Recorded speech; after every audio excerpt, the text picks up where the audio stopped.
We live. And we're back on WICR Radio. It is currently 5:46, and I am DJ Double Cup with my co-host, DJ Auggie. and we're featured with DJ Cozy. DJ Thank you for joining us. And Cozzy. in our closing segment, we're gonna do some Champions League roundup. Let's do it. UEFA Champions League roundup. Key segment, very important because tomorrow on March 12th continues the Champions League round of 16 play. We got matches from Man City versus Schalke, Juventus versus Atletico Madrid, Bayern Munich versus Liverpool, and of course, a very key matchup in the eyes of me and DJ Cozy, Lyon versus Barcelona. It finished a draw 0-0. 0-0, I mean, now it's coming back to the camp. Now, how are we feeling about this? Do we feel like we actually have this in the bag, or will we potentially pull a slip up like PSG? Okay, so I'm gonna play devil's advocate here, right? So I've been following Barca for the past 10 years, and I feel like ever since Ernesto Valverde has, taken his place as our head coach, obviously last year was a lot of trial and error. And I feel like he's kind of bringing that back in a little bit this season in terms of like how he's strategizing the roster. I just hope that going into this game he makes the proper substitutions or just like the proper starting lineup just going Tactical forward decisions. in tactical decision because I feel like the first game, like, yeah, it's cool that we didn't, score no goals or allow them to score any goals. I just feel like this time around, since we're back home at the camp now, like we need to just come back and just fire, be super aggressive. And I want to give a shout out to Ter Stegen because he played Currently a really Germany's good game. number Nice one save. goalkeeper. Neuer got He kicked played off a the team. really good game. Shout out to Ter Stegen. So moving into this game, man, I have high expectations for Barcelona. I know it's not really good to have high expectations, but hey man, I'm biased and that's my team. So we'll see what Absolutely happens. understandable. In other news from the arch rivals, Man City. Mhm. Actually, not even the arch rivals. It's just another European giant. But Man City plays Schalke, and they finished 3-2 on aggregate. It was a close game. I heard. Although they do have the lead going back into Man City. So, do we feel like having home field advantage is really a key team for some of these British teams, or do you Oh, feel like yeah. Man United, since they pulled up the upset at PSG, European home field doesn't really matter right now? I feel like at this point, I would love to agree with that, but I'm gonna take the. You're gonna hesitate, gather your breath real quick. That's exactly what I'm gonna do, and just disagree with you because I just feel like there's nothing like the atmosphere of a home game in a Premier League team, Mhm. that of Man City. Yeah, And this at the Etihad. at the second leg of this competition, bro, I feel like it's gonna be an incredible game. The atmosphere is gonna be incredible, and I feel like the fans are gonna stand behind Man City, and the Man City is gonna come out victorious, man. That's my take on it. Understood. Another key matchup, Bayern Munich versus Liverpool, finished 0-0 last week. That's gonna be a toss up. If anybody saw that game was very much to the regular American eye boring, as no team really did much with it. Although if you watch tactically, they were both key attacking moments here nor there. But the big story has to come out straight of Real Madrid. They bowed out of the tournament last week and a surprising loss to Ajax after holding a 2-1 aggregate lead. Some blame Sergio Ramos for his behavior towards the end of the first leg, which allowed him to be banned from the second leg, and it showed very crucial as Real Madrid had no type of defense at all.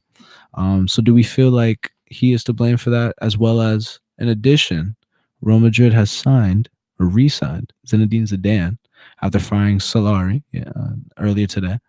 Do we feel like this will improve Real Madrid's season? So I'm gonna answer the first part of your question. Absolutely. I know it's not ethical to bash anybody on the airwaves, but me personally, I cannot stand Ramos. I feel like he's a very dirty player. He's a spoiled brat. He's a little girl, and I think he needs to really understand that he has a lot of respect in the game of soccer already.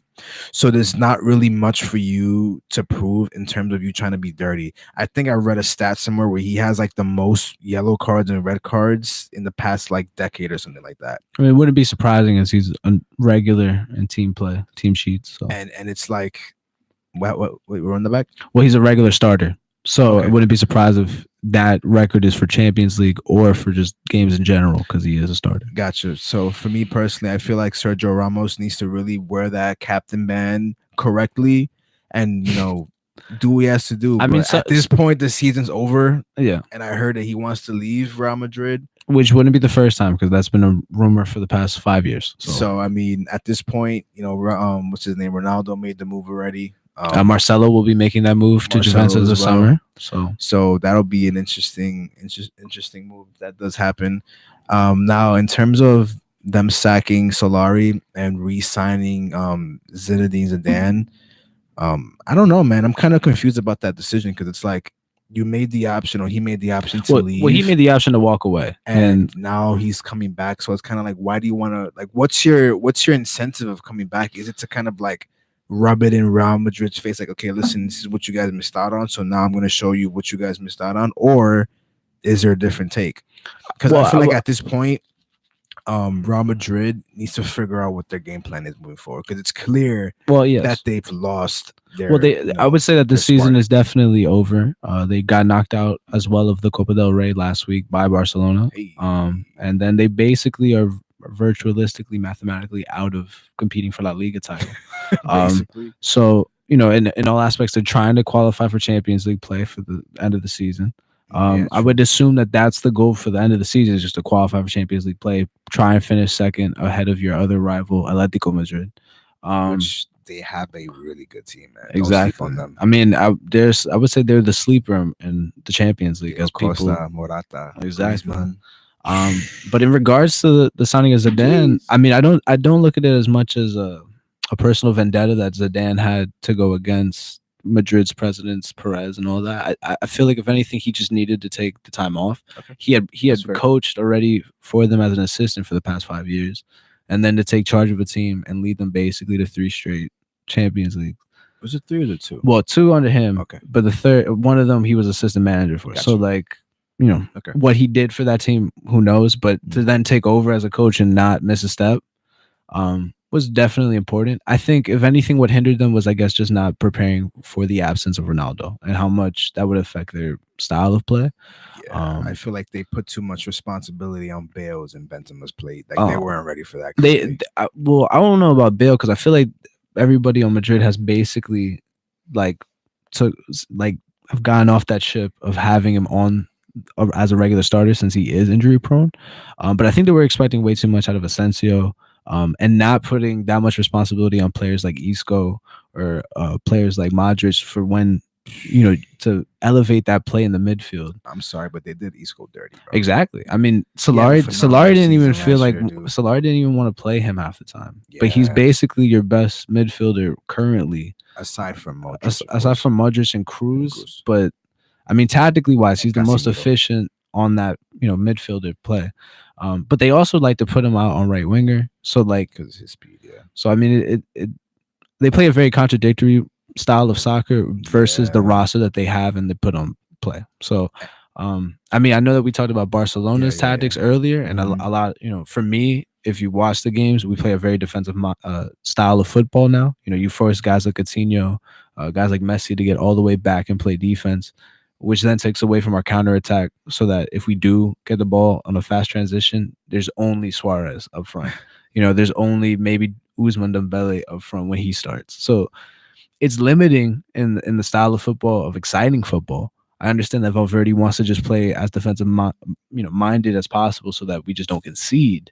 But our defense definitely looks prone when we just play defensive. As long as we play, a proactive style of football that is a balanced style of football, I think we will definitely come out with a win against Olympia Lyon tomorrow. You said it perfectly, man. And honestly, I feel like when Valverde tries to play like a tad bit different style of football for Barcelona, like you said, they do become prone defensively. Absolutely. If you stick to the Barca original strategy, if you just play possession, you got Alba and Roberto as attacking fullbacks. Exactly.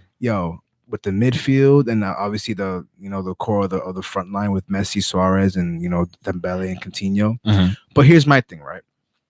And Suarez for me is like a hate and love relationship, because I love him and I love his tenacity as a player. Mm-hmm. But it's like, I feel like he's such an unbalanced player. Yeah, he's super unbalanced. If you ever watch him play, he's like super clumsy, bro. I would say like during this stage of his career, you're really seeing a one-dimensional Suarez. Yeah. As in years prior, he was definitely more fluid in motion, and definitely a better passer than this year. With that in mind, I think that this might be the year that maybe his last year, because he is getting up there in age. He's going to be 31, I think, at the end of the season.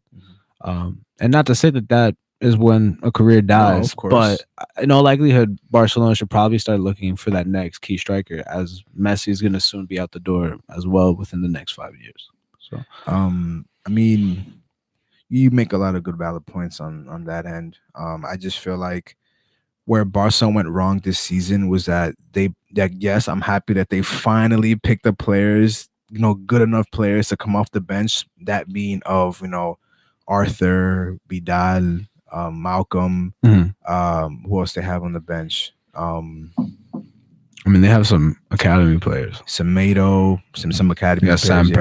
Samper. Yeah. So it's gonna be interesting, and I know that we obviously solidified the deal with De Jong, whatever his name is, from Ajax. De Jong, yes. Yo, Frankie De Jong. Kid, I mean, he played a great game against Madrid. Gonna be a problem for us, and I cannot wait till he comes over to us, bro. 40 mil. But yes. And how old is he? He is 21 currently. Okay, he's 21. Okay. He's 21. He's about to get 40 mil. His transfer fee was 40 mil. Yeah, his transfer. But he'll probably make an estimate like 180,000 a week. So you think that's crazy? So Barcelona, was it 2 years ago or last year? 2 years ago, they brought over Ousmane Dembele for 150 million. And how old was he? He was 19 years old. Just imagine that, bro. But keep in mind, the player won't get that money. The team that owned him will get 150 mil, and the team that paid that 100. I don't care if he gets it. The kid still gets 50 million at 19. Yeah, that's what I'm saying. To work a day in his life. He's definitely gonna make a couple mil. He's making a lot. Yeah, he makes I think 250 a week, 250,000 a week. So. That's not enough. No. Yo, imagine that, bro. I wish 250. I wish I could imagine that, because then I wouldn't have to go to school. Easy 250. But thank you for joining. 4-year tuition. Yeah, and grad school. Word. Well, thank you for joining us. That was the Champions League roundup, and this was the DJ Double Cup and DJ Auggie show, accompanied by DJ Cozzy. Thank you. We'll be back next week. Or actually, no, in 2 weeks. 2 weeks, spring break. At 5 p.m. Thank you. Have a great day. And week. And spring break.